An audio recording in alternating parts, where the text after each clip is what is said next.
É isso aí, galera. Boa sorte na sua volta às aulas, na nossa volta às aulas. Vamos ver então aqui a nossa atividade de volta às aulas, galera. E aí, tudo bem? Estamos de novo aqui, né? Depois de toda essa luta aí, vamos começar tudo de novo agora. Então é isso aí. Preparei para vocês aqui a nossa atividade nova aqui. A nossa lista de questões, a gente vai estar resolvendo aqui agora então. Então vamos prestar atenção aqui na nossa aula então. Vamos lá, tudo bem com você? Tudo bem? E aí, tudo bem? Tudo bem, então vamos lá então.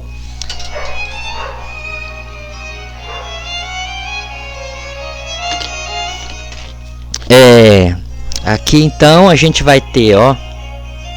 Tá preparado aqui para vocês.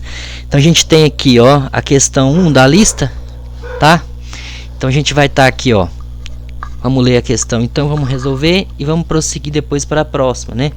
Então aqui, ó, a questão é corrente elétrica, né? Nós estamos vendo a eletrodinâmica. Então aqui você vai ver, ó, um fio, né? Galera, aqui, ó, tá vendo, ó, um fio, né?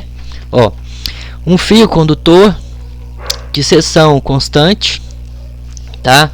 Seção constante quer dizer, ele tem a mesma espessura por todo o comprimento dele. Isso quer dizer seção constante, tá? Então, ó, ele tem a mesma a seção dele tem a mesma medida em todo o comprimento dele. Então, um fio condutor de seção constante é percorrido por uma corrente elétrica constante de 4 amperes. Qual o número de elétrons que passa por uma seção reta desse fio em 1 minuto? Então é isso aí, galera. Aqui só para a gente calcular, né, a quantidade de elétrons que passa pela seção do fio, né, em 1 minuto. Então, formulinha clássica, né, corrente elétrica é a carga elétrica sobre o tempo que demorou para essa carga elétrica passar, tá? Aqui é a quantidade de carga elétrica que passou pela seção do fio em um dado tempo, ΔT o tempo, corrente I, carga ΔQ e ΔT o tempo que demorou para passar essa quantidade de carga, tá?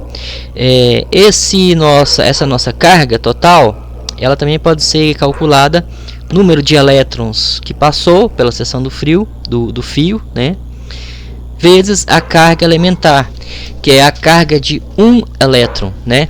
Então nós vamos aqui agora, ó, e fazemos o cálculo. A gente já tem o valor de I, ele falou que a corrente elétrica I é de 4 amperes, então no lugar do I a gente coloca o 4, no lugar da carga a gente coloca NE, E é a carga elementar, é a carga de 1 elétron, que é essa aqui, ó, carga de 1,6 vezes 10 a menos 19 coulomb. Então a gente vai colocar no lugar do E o valor da carga de 1 elétron, que é 1,6 vezes 10 a menos 19. E aqui o N, né? Porque o Q, o ΔQ, né, que é a carga, ela é N vezes E. Então a gente vai colocar N vezes E, só que o E vai colocar o valor do E. E o tempo, ΔT? O tempo é 1 minuto, né? É 1 minuto, só que a gente tem que colocar em segundos, tá? Sempre no Sistema Internacional de Unidades, tá? Para a corrente estar em ampere, o tempo tem que estar em segundos, tá? E a carga tem que estar em coulomb. Para estar em amperes, o tempo tem que estar em segundos e a carga tem que estar em coulombs, tá bom? Não esqueça disso, porque é no Sistema Internacional. Então aqui a gente vai pegar e vai, ó, calcular agora o valor de N aqui nessa equação que sobrou. Então como é que vai fazer? O 60 passa multiplicando o 4, então fica 4 vezes 60. E o 1,6 vezes 10 a menos 19, que estava multiplicando N, vai passar dividindo para o outro lado da equação. Então você vai fazer 4 vezes 60 dividido por 1,6. Você vai encontrar 150, tá? E o 10 a menos 19, que estava aqui embaixo da fração, ele passa para cima, invertendo o sinal do expoente, tá? Seguindo aquela regra de potência, né? Então ele vai para cima, agora com o expoente positivo. Então a gente fica com N, ou seja, o número de elétrons é igual a 150 vezes 10 a 19 elétrons. Mas é melhor a gente deixar essa resposta com com um número só aqui, ó, um número só antes da vírgula. É assim que esse é o padrão de respostas, né, dos livros e do Enem, tá? É assim o padrão de resposta. Eles preferem deixar a resposta com uma casa decimal aqui antes da vírgula, certo? Eles preferem deixar a resposta assim. Então, se você for olhar, se fosse uma questão, por exemplo, de Enem, uma questão de vestibular, uma questão de um livro, a resposta que seria dada seria essa aqui, ó. Tá? Seria essa aqui. Como é que faz então para deixar uma só, uma casa decimal só antes da vírgula aqui, né? Teria que andar, porque a vírgula está aqui, teria que andar duas casas, então uma, duas, não é isso? Andar com a vírgula aqui para a esquerda é diminuir esse número.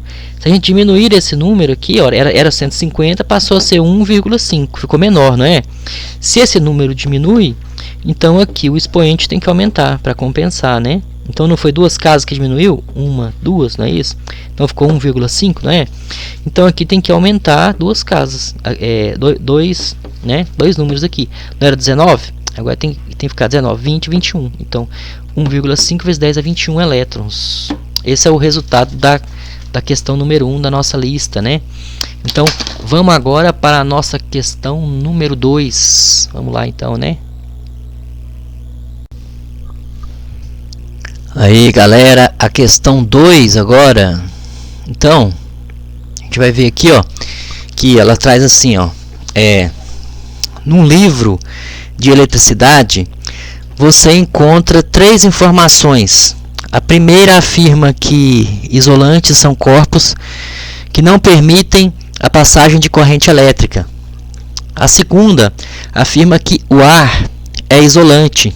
E a terceira afirma que, em média, um raio se constitui de uma descarga elétrica correspondente a uma corrente de 10.000 amperes que atravessa o ar, desloca da nuvem até a Terra, né? Cerca de 20 coulombs. Então ele está dizendo o quê? Primeiro ele vai e afirma que o isolante, né? Aqui, ó, né? Ele faz 3 afirmações, né? Então a primeira afirma que o isolante são corpos que não permitem a passagem de corrente elétrica, né? Então o isolante não permite passagem de corrente elétrica. A segunda ele diz que o ar é isolante. Então se o ar é isolante, então o ar não permitiria a passagem de corrente elétrica, não é? Só que na terceira afirmação ele diz que sim, ó, que passa corrente elétrica no ar, né? Porque o raio é uma corrente elétrica, ele está dizendo isso, né? Ó. E aí ele dá o valor da corrente elétrica, né, ó, a intensidade, que é 10.000 amperes, né, e ele fala a carga que passa, né, que é 20 coulombs. E aí então ele pede para a gente concluir, para a gente ver qual que está correta, né. Então ele fala, pode-se concluir que essas 3 afirmações são, então as afirmações são o que então? A letra A diz que elas são coerentes entre si, né? Então, coerentes, e que o intervalo de tempo médio de uma descarga elétrica é de 0,002 segundos. Para fazer isso a gente vai ter que calcular, né? Tá? Então a gente vai ter que calcular, ó, coerentes, conflitantes, conflitantes e conflitantes. Bom, já dá para a gente ver que essas informações elas são conflitantes, não é isso? Porque ó, se ele diz que o isolante não passa corrente elétrica no isolante, ele diz que o ar é isolante, depois ele diz que passa corrente no ar, né? Então as informações estão conflitantes, né?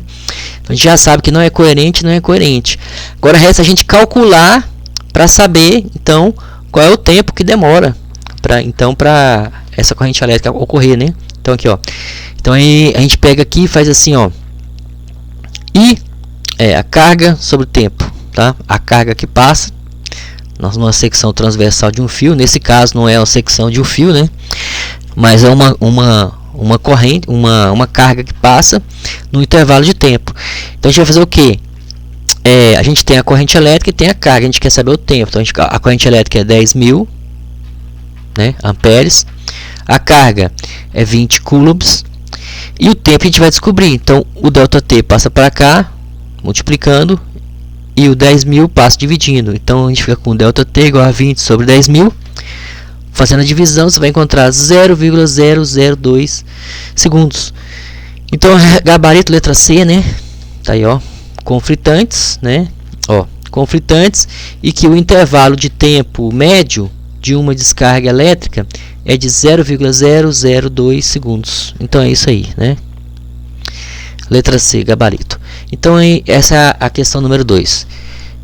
Galera, na questão 3, ele é uma questão falando sobre o desfibrilador, tá?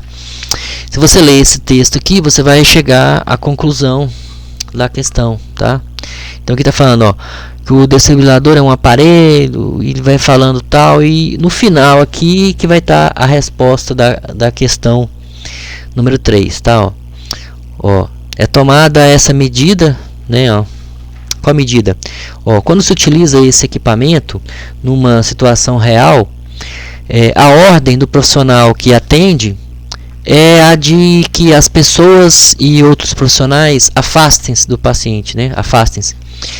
Né? Por que então? Por que é tomada essa medida? Tá? É porque o corpo humano é condutor elétrico, tá? E aquele que tocar no paciente tem também receberá a descarga elétrica. É por isso, tá? Então é porque o corpo humano ele é condutor.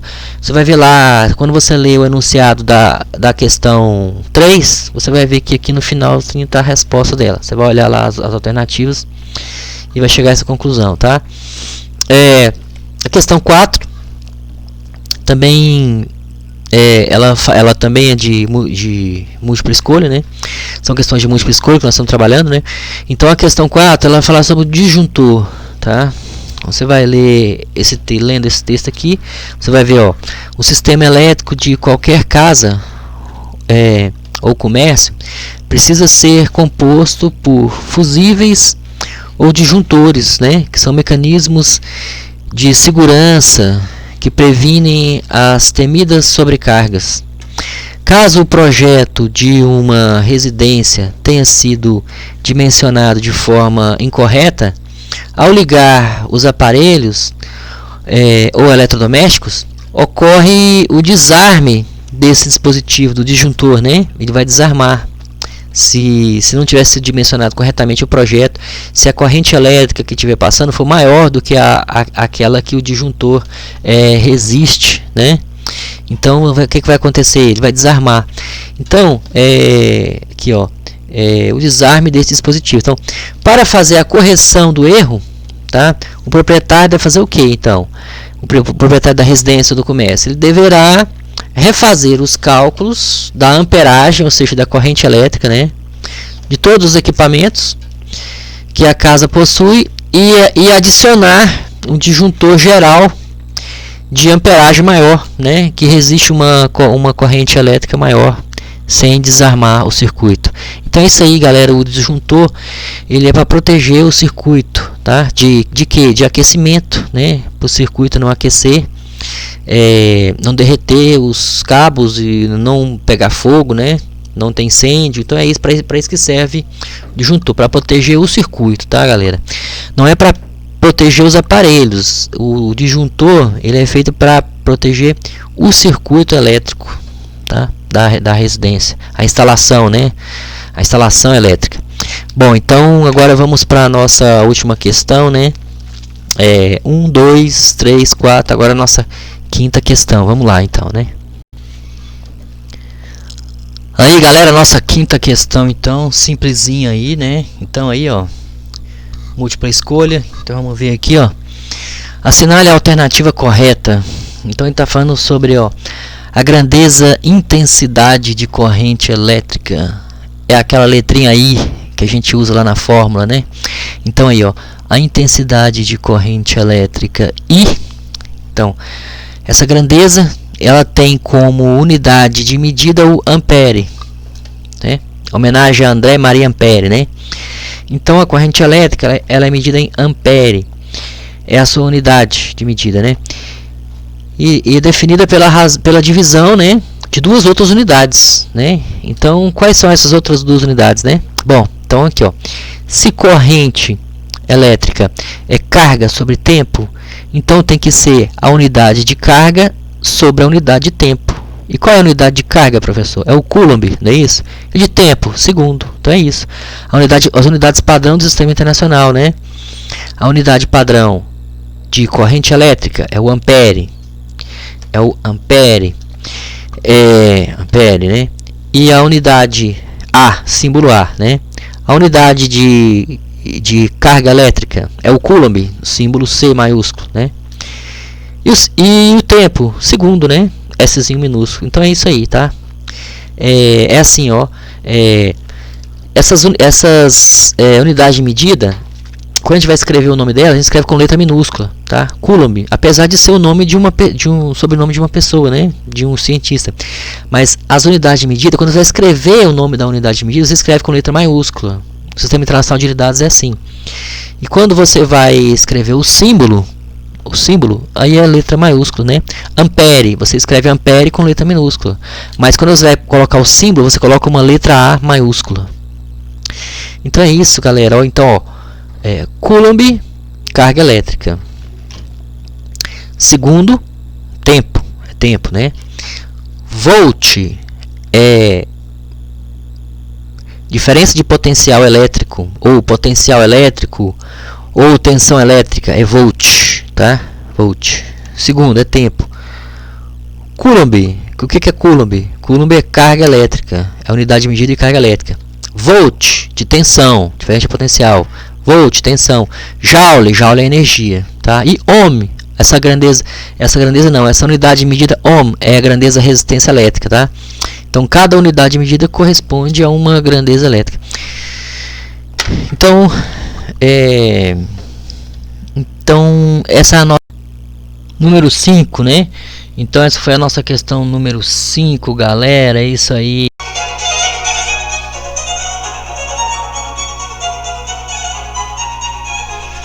Então é isso aí, galera. Nossa aula chegou ao fim, tá? Boa sorte a todos e vamos continuar a nossa luta aí. Boa sorte, valeu e tchau.